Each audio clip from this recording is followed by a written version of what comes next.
Brought to you by GTA, your island, your network. April is supposed to be a banner month, however the adopted revenues versus the actual numbers didn't necessarily match. My theory is that you played with the April numbers so that you would get closer to what your anticipated revenue was, your adopted revenue was, and not show a shortfall. During an oversight hearing Tuesday morning, Finance Chairman Vice Speaker B.J. Cruz questioned DOA and BBMR officials over a recent revenues and expenditures report.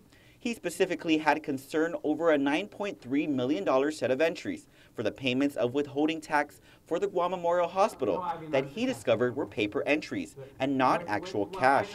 DOA Director Christine Boleto says the transactions in the report don't represent actual cash receipts, but instead represent, quote, a legally enforceable claim against GMH that is both measurable and deemed available. As of last week, the claims, she says, have been satisfied. The recording of the total amount owed by GMHA for withholding taxes does represent a one-time occurrence.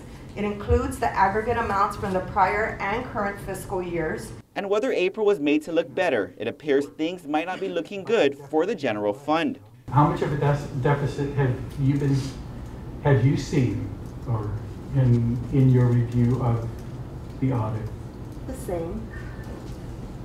60 or 25? 59. For this last fiscal year, so we matched it.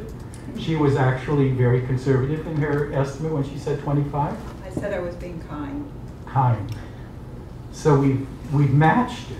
An audit on the general fund is set to be released this Friday.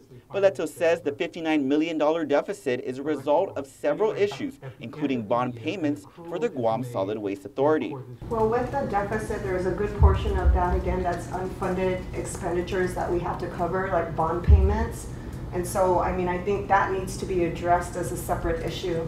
With respect to the revenue shortage, looks to be about $10 million out of that entire amount. The rest has to do with other expenditures that, again, we're obligated to pay for. Boleto says GovGuam made $39 million in bond payments on behalf of the Guam Solid Waste Board, which they still haven't been compensated for. Reporting for Guam's News Network, I'm Ken Quintaniza. Brought to you by GTA, your island, your network.